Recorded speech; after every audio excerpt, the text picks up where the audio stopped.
مرجع اعلیٰ جہان تشیع آیت اللہ العظمیٰ سید صادق حسینی شیرازی داماد اللہ کی مہدویت کے موضوع پر تحریر کردہ مکتوبات میں سے ایک اہم کتاب شمیم رحمت ہے۔ اس کتاب میں مہدویت کے حوالے سے مخالفین کی جانب سے اٹھائے گئے اعتراضات کے مدلل جوابات دیے گئے ہیں، نیز ان نادرست روایات کی بھی وضاحت کی گئی ہے جنہیں بطور دلیل پیش کیا جاتا ہے۔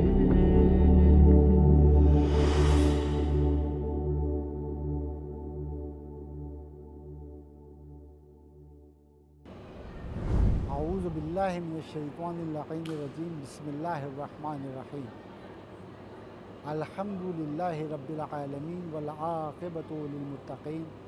وہو خیر معین، والصلاۃ والسلام علی نبینا محمد صلی اللہ علیہ وآلہ وسلم۔ اما بعد، فقد قال اللہ تعالی فی محکم کتابہ المجید وفرقانہ الحمید وقولہ الحق۔ بسم اللہ الرحمن الرحیم۔ واشرقت الارض بنور ربہا۔ ناظرین، السلام علیکم ورحمۃ اللہ وبرکاتہ۔ مومنین، آپ کے سامنے میں شمیم رحمت کتاب کے حوالے سے چند بیانات، اس کے چند نکات پیش کرنا چاہتا ہوں جو کہ ہمارے زمانے کے امام سے مخصوص ہیں، اور یقیناً اس میں ایک خاص نقطے کی طرف جو اشارہ ہے وہ یہ اشارہ ہے کہ امام زمانہ کی جب حکومت ہوگی، جیسا کہ قرآن مجید میں اللہ نے ارشاد فرمایا، جس آیے کریمہ کو میں نے پڑھنے کا شرف حاصل کیا، کہ زمین منور ہو جائے گی اس زمین کے رب کے ذریعے سے، اس زمین کے رب کے ذریعے سے۔ اور علماء بیان کرتے ہیں رب ارض سے مراد ہے امام ارض۔ اور زمین کا اس طرح سے روشن ہونا، اس کی علماء ایک وجہ یہ بھی بیان کرتے ہیں، اور احادیث میں وارد بھی ہوتا ہے کہ دیکھیے، جب پوری کائنات عدل و انصاف سے بھر جائے گی تو جہاں پر بھی عدل و انصاف ہوگا، وہ عدل و انصاف اشارہ کرتا ہے نور کا، کیونکہ ظلم کو ہمیشہ ظلمت سے تعبیر کیا جاتا ہے، اور نور کو، چمک کو، روشنی کو ہمیشہ عدل سے منور کیا جاتا ہے۔ تو یہ بھی کہہ سکتے ہیں کہ جب امام زمانہ اس زمین میں آئیں گے تو اس زمین کو اتنا عدل و انصاف سے بھر دیں گے، اتنا عدل و انصاف سے روشن کر دیں گے کہ یہ پوری زمین رات کی محتاج نہیں ہوگی، کہ اگر رات ہو تو عدل و انصاف نہیں ہو سکتا، رات ہو تو ہم کوئی جرم کر سکتے ہیں، ہم کوئی غلط کام کر سکتے ہیں۔ جیسا کہ اس زمانے میں، آج کے زمانے میں چوری ہو یا ڈکیتی ہو یا کوئی اور کام کرنا ہو تو اکثر لوگ رات کا انتظار کرتے ہیں، کہ ہم رات ہونے کا انتظار کرتے ہیں، تب ہم جا کر چوری کریں گے تاکہ کوئی ہمیں دیکھ نہ سکے، یا دن میں بھی اگر چوری کرتا ہے تو یہ بات کا لحاظ رکھتا ہے کہ ہمیں کوئی دیکھ نہ پائے، ہمیں کوئی دیکھ نہ سکے۔ لیکن جب امام کا دور ہوگا تو امام ایسا ہوگا جو غیب میں رہتا ہے اور غیب کا علم رکھتا ہے، اور آج ظاہر ہو گیا ہے، تو امام کے سامنے تو کوئی ایسی چیز نہیں ہے کہ جو غائب ہوگی۔ جب لوگوں کو اس بات کا علم ہوگا کہ امام ہر چیز کا علم رکھتے ہیں، تو یہ سوچ کہ ان کا چوری کی طرف قدم بڑھانا کہ کوئی دیکھے نہ تو میں چوری کروں، ایسا ممکن نہیں ہے۔ اور دوسری بات کہ جب عدل و انصاف پوری کائنات میں ایسا ہوگا کہ کوئی ضرورت مند ہی نظر نہ آئے، تو پھر کوئی چوری کا تصور کیسے ہو سکتا ہے؟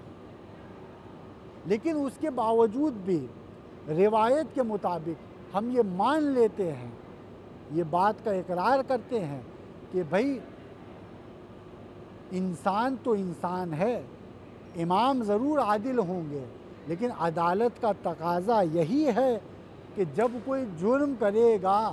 یا جب کسی کا حق کوئی غصب کرے گا تبھی تو عدالت ہوگی۔ اب اگر معصوم فرما رہے ہیں کہ عدالت سے بھر دے گا، یعنی ظلم کو جب امام پاک کر رہے ہوں گے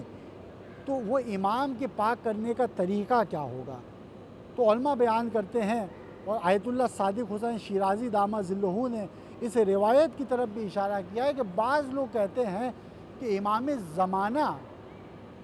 جو تمام لوگوں کے درمیان میں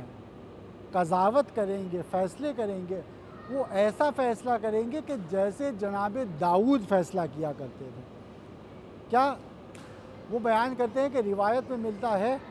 کہ امام زمانہ کو الہام ہو جائے گا کہ کون اس میں حق پر ہے اور کون باطل پر ہے، کون حق پر ہے، کون حق پر نہیں ہے۔ لہٰذا جب الہام ہو جائے گا تو پھر نہ بینہ کی ضرورت ہے، نہ کسی کو قسم دینے کی ضرورت ہے۔ سب کے سب لوگ جس کو امام کہہ دیں گے کہ یہ باطل پر ہے، اس نے حق غصب کیا ہے، وہ ثابت ہو جائے گا کہ اس نے حق غصب کیا ہے۔ لیکن عزیزان گرامی، جناب داؤد کی طرف جو اشارہ کیا ہے روایت میں، آپ جناب داؤد کے بارے میں جانتے ہوں گے کہ اللہ نے جو جناب داؤد کے بارے میں مشہور قصہ ہے وہ کچھ اس طرح سے ہے کہ اللہ نے ایک رسی نازل کی تھی جس کا معجزہ یہ تھا کہ اگر کوئی ظالم اس کو پکڑتا تھا تو فوراً پتہ چل جاتا تھا کہ یہ ظالم ہے، یا کوئی کسی کے مال چوری کرنے والا اس کو پکڑتا تھا اور جھوٹ بولتا تھا تو فوراً پتہ چل جاتا تھا کہ یہ چوری اس آدمی نے کی ہے۔ اور اگر کوئی ایسا شخص اس رسی کو پکڑتا تھا جو مظلوم ہے یا جس کا حق چوری ہوا ہے تو وہ بچ جاتا تھا۔ لہٰذا ایک مرتبہ ایسا ہوا کہ ایک چور نے اپنی چوری کے سامان کو ایک عصے میں رکھ کے جب رسی کو تھامنے جا رہا تھا تو اس عصے کو اس شخص کو دے دیا کہ جس کا مال چوری کیا تھا، اور رسی کو پکڑ کے کہہ دیا کہ میں نے چوری نہیں کی ہے، میرے پاس کوئی مال نہیں ہے اس کا۔ رسی نے بھی اقرار کر لیا کیونکہ حق پلٹ چکا تھا اس چور کے پاس، لیکن اللہ جانتا تھا کہ اس نے چوری کیسے کی ہے، نبی جانتے تھے، لہٰذا اس سلسلے کو اللہ نے ختم کر دیا، اور جناب داؤد بھی بینہ اور قسم کے ذریعے سے قضاوت کرنے لگے۔ لہٰذا یہ بات کہنا تو معقول نہیں ہے کہ امام زمانہ جناب داؤد کے اس فیصلے کی طرح قضاوت کریں گے کہ جو رسی کی طرح تھا، بلکہ ہاں یہ بات مان سکتے ہیں کہ وہ ویسے فیصلہ کریں گے جیسے قضاوت کی جاتی ہے بینہ کے ذریعے سے اور قسم کے ذریعے سے۔ وآخر الدعوانا ان الحمد والحمد للہ رب العالمین۔